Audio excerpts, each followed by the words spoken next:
joining us on the line now. You may have heard this guy's voice before. Executive Chairman of Breitbart News, Steve Bannon, is joining us. Good morning, Steve. The phone lines have got to be full, Raheem. You're in the caption chair today. It's tea time with Raheem. People love it.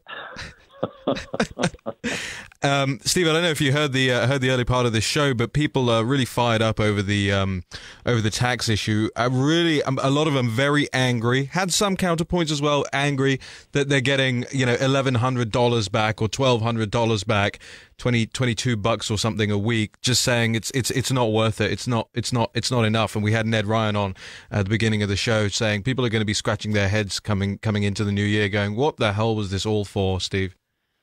Well, I think, look, the construct that this tax, the tax cut is around, and really, as you know, Paul Ryan had something he was working on for years called the border adjustable tax that was really focused on investment. I was a big proponent of that, but it didn't really get off the launch pad because I think, as I've told people, I think you need a number of years of kind of intellectual, preparing the battlefield before that can be really explained to people. The focus on this, and really the construct, was to make this for corporations and small business to drive investment and to drive growth. If you listen to Stephen Moore and Larry Kudlow, that this is not this is more of a tax cut really focused more towards corporations. And I do realize they pitch it as a middle class tax cut. There is some tax cut there for the middle class, and particularly with more deductions, but I think the general focus has really been on corporations and small businesses to add growth. And I think if you look at the growth that President Trump's getting already just from his economic nationalism plan, which is over 3%, that this additional tax cut, and this is quite frankly structured more along the Reagan lines of a marginal tax cut for corporations and small business, it will be an accelerant to that growth and hopefully push this significantly above 3%. In 2018, 19, and beyond. So let's talk about this economic nationalism thing. We often hear you talking about it. We hear that the president is implementing it. There's a story out in the Independent, no less, a commentary piece in the Independent that you shared with me moments ago, showing that the world outside of the liberal left in America and the consensus in the European Union actually very much respects President Trump's economic nationalist agenda, because he says America first as far as he's concerned, but he also expects other nations to put their interests first.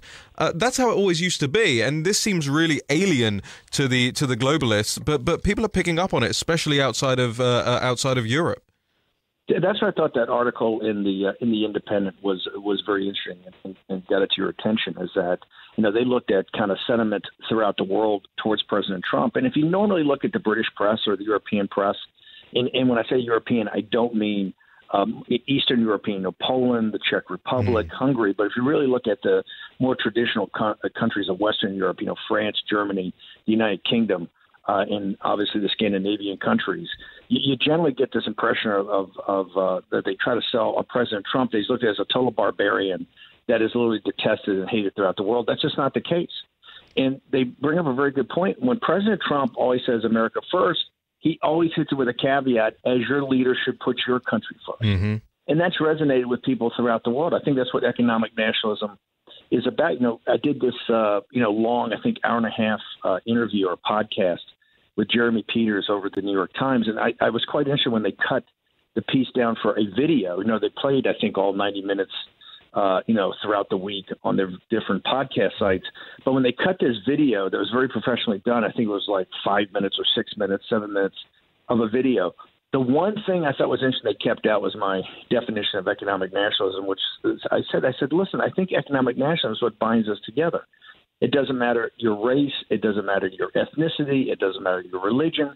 It doesn't matter your skin color. It does not matter of your gender. It doesn't matter your sexual preference. What it matters is, are you a citizen of the American Republic? Are you a citizen of the United States of America? And if you are, you're going to get preference for jobs and other things. You have many obligations and duties as a citizen. But when it comes to, jobs, we're going to protect our borders. We're going to stop the amount of illegal immigration coming into the country. We're going to stop legal immigration into the country. by that way, make more opportunities for American citizens. And when President Trump talks about this throughout the world, he also makes the emphasis for other countries to have their leaders put their nations first. And so I think nationalism and economic nationalism is a very positive thing throughout the world, as this article in The Independent, quite a center-left publication in the United Kingdom, points out. Oh, no. The Independent, by the way, has gone in the last couple of months to being to the left, very far to the left of BuzzFeed. But even they get it. But here's the thing. I think actually the people on the serious left get this stuff. I mean, nobody else wanted to cover these Zogby analytics numbers that came out last week that showed, everyone's talking about, Donald Trump's approval ratings are at a historic low for somebody at his point in his presidency, and so on and so forth. Meanwhile, nobody's talking about the fact that Theresa May, the Prime Minister of the United Kingdom, has a 28% approval rating, that Emmanuel Macron has a 28% approval rating. Let's stop right there. Merkel and Macron are getting, let's leave Theresa May off the side, because she does have this tough negotiation. Let's just say, for the purpose of this discussion, she's not quite handling that in the way that the British voters want. But let's take Macron and let's take Merkel, who are held up as these titans of globalism, who are held up as the poster, the Ken and Barbie of the party at Davos, and they're extremely unpopular. Merkel just had a horrific election, of which ADF, and if ADF hadn't allowed some of these guys on the far right of the party, some of these neo-Nazis, to get involved and to have a bigger speaking role, I think they would have gotten back up to the 25 or 30% if they had just gone with with what they were doing. And Merkel can't even put together a government, as you know, Raheem, and is really teetering this weekend on how they're going to pull this together. They may have to have another election. And Macron is in the high 20s. He's held up as this guy that's a poster boy when you see actually they have to govern. And to me, his policies, he's incredibly vapid on what he puts out there. So I think it's interesting when you really get back to the numbers and see who's popular and who's not. And look, this is President Trump right now. I think the economic numbers, I think you saw from Black Friday, I think it's going to be a strong retail period. It looks like retailers are quite enthusiastic. The economy's strong. The labor market is getting tight, and when that gets tight, it means wages are going to increase, which I think is great for all the populace throughout this country. So, and this is even before a tax cut, and even the tax cut they're talking about not even taking place actually till 19. And I'm sure there'll be some jockeying among all the guys on Capitol Hill to figure this out over the next couple of weeks. And clearly, Breitbart will jump in there and give its ideas and concepts about how this thing's will be put together. Did you go out and get your 80-inch HD 4K TV yesterday, Steve? In the Black Friday sale? I threw a couple of elbows. I'm not as you know from the pages of Breitbart, we're not big names in Black Friday. We think it's outrageous that it starts at 6 o'clock on Thursday. No. It's there were stores starting at 2 p.m. They had their doors open before people even had lunch on the table yesterday. Yeah, not good. It's totally outrageous. It's outrageous, but it's become and I know I think it's infected the United Kingdom. So we spread this throughout the Andrew Neil, who is the biggest sort of interview titan in the United Kingdom, a bit of a conservative guy, works at the BBC. He said, "I think Black Friday has been the worst American import that Britain has ever made." I think he might be right. Look, we love the fact that people celebrate the Christmas season, and obviously part of this Christmas season is gift giving. I think the materialism and particularly the consumerism that's overwhelmed it on the weekend after Thanksgiving. I guess the Breitbart crowd is kind of prudes in this, but it's something we've always found to be beneath the American people on a weekend of Thanksgiving to God for the great blessings this country's had, but it does, I think, indicate that the economy's coming back, and now we're over 3% growth, and that's totally attributable to President Trump. The mainstream media always wants to say like the annihilation of the physical caliphate of ISIS is just President Trump, in the first 9 months of his administration, actually annihilating the physical caliphate, which used to be as many as 8 million people between Mosul and Raqqa, is just an extenuation of President Obama's policies. And they say the same thing about the economy. He just inherited a great economy. Well, I think the majority of the American people know that that's nonsense. And what President Trump has done with his economic nationalism has investment in this country, has companies from overseas looking to build plants in the United States because they want to get ahead of any tariffs or any quotas. They want to start making their product with American workers in this country. So I think President Trump's pointed definitely in the right direction. I think if he hammers through a tax bill that really has his imprint on it in the month of December, which is going to be incredibly intense to get all this done in the next 30 days. That's why I think on the pages of Breitbart and the shows is going to be great to keep the people up to speed what's going, because this December, I think with the appropriations bill, with the tax cut, with DACA, with everything that's in front of the country, it's going to be a very intense Christmas period, at least politically. Let me ask you this just on the basis of that, and we're speaking to Steve Bannon, the executive chairman of Breitbart News, live here on Sirius XM Patriot 125. Let me ask you this, Steve. The president doesn't seem to have the apparatus of the State Department behind him, but I'm convinced that already 1 year in, we're looking at and we're seeing the most effective U.S. president in terms of foreign policy, perhaps since Ronald Reagan. Do you agree with that? And secondly, what do you think this guy could do if the State Department were actually to swing behind him? We might even see a Middle East peace deal. Well, I think it's more than just the State Department. I think it's the entire national security and foreign policy apparatus. I think that includes the DNI and the intelligence agencies, and the intelligence apparatus, which is massive. It's 17 different, I think, units or groups, and Department of Defense and Homeland Security. I think because Homeland Security actually has a big interface with foreign countries. I think President Trump, and I agree with you, I think it's more dramatic than anything since the beginning of the Reagan administration. That is putting America's national security interests first, and it's vital national security interests. If you look what he's done in the Middle East alone, which is not an area that's used to bold action, between the destruction of the radical Sunni ISIS group in its previous caliphate, he's also united the Arab nations in getting rid of the exporting of radical Islamic terrorism to the West, and particularly financing of it. That's why this situation in Qatar, as I've been saying from day one, is so vitally important. People ought to pay attention to it. If you've seen what the young crown prince in Saudi Arabia, MBS, Mohammed bin Salman, has done to really, round up the bad guys in Saudi Arabia, and particularly people that looks like it may have been financing the exporting of radical Islamic terrorism, and start to hold them account, and also for the corruption over there. I think you're seeing it's a new day in the Gulf nations, a new day in the Middle East. The Saudis have had a throwdown. If you saw the New York Times interview with Tom Friedman, and you see the New York Times article from the other day where he calls for the first time the Grand Ayatollah in Iran the equivalent of Hitler.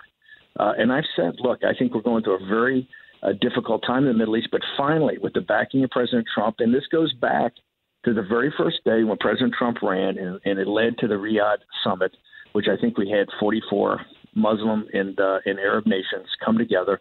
President Trump gave a very detailed speech about what he thought the future held, and things have kind of rolled out since then. And like I said, it's not just the State Department, but it's the entire national security and foreign policy apparatus in the United States government.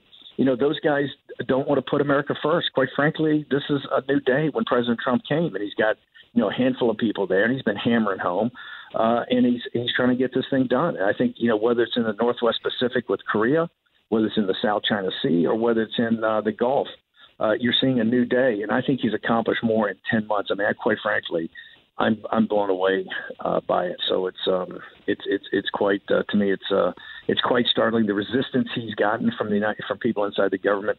But as you see, he just keeps pressing on. Steve, there's a story in Politico this morning that I would be remiss if I didn't bring up with you. The article by Kevin, I'm going to butcher this name, I want to say Robillard, but that would probably be the French pronunciation of it. The article starts, "Nobody wants to be on Team McConnell." This is a whole article about how Senate Republicans and candidates are running away from Mitch McConnell. This is just less than a month, I think, after Mitch McConnell laughed at you in print, Steve, said, "Ha ha, if Steve Bannon thinks I'm not going to be a Senate Majority Leader this time next year." I don't know if you've seen this article yet, but it doesn't bode well for McConnell. You think he's laughing now? Well, I think it's a pretty good piece, as I saw it this morning. And look, it's pretty evident. You don't have to be somebody that follows politics minutely to see that there haven't been any really senators, incumbents or otherwise, people running that have stood up and said, I want Mitch McConnell's endorsement and I want Mitch McConnell's money. And the reason is very simple. Mitch McConnell, for all the happy talk he gives and all the saying, I'm with the president 96% of the time and I'm pushing his agenda, Mitch McConnell's pushing his own agenda. And that's been evident since day one. I mean, there's a story the other day, I think it was in Politico also, that said the committees, particularly the two committees in the Senate, are not going. The investigation of President Trump and the investigation on Russian collusion are not going to wrap up by the end of the year. Mitch McConnell supports President Trump's agenda when it's in Mitch McConnell's interest. Mitch McConnell has not gone out and condemned Bob Corker for quite frankly, the awful things he said about a commander-in-chief, and particularly a commander-in-chief in time of war. The rest of his leadership, particularly guys like Barrasso, have not come to the microphone and condemned Corker, right? They're very quick condemn, Judge Moore on allegations, but they will not condemn Corker on fact. Corker has been very disloyal. He's been very disloyal to our troops in the field. They held these hearings about the president's ability to give commands on nuclear weapons. He's mocked the president having been in adult daycare. He said that the president's a disturbing individual. The president lies. I mean, Corker should be forced, as I said on Hannity, a month ago, step down as chairman of the Foreign Relations Committee. And yet McConnell backs all this. And so it's an open secret. Mitch McConnell can come and do all the things. I'm not afraid of Bannon. I'm not afraid of the people. I'm not afraid of this insurgency. But his money's dried up. His influence has dried up.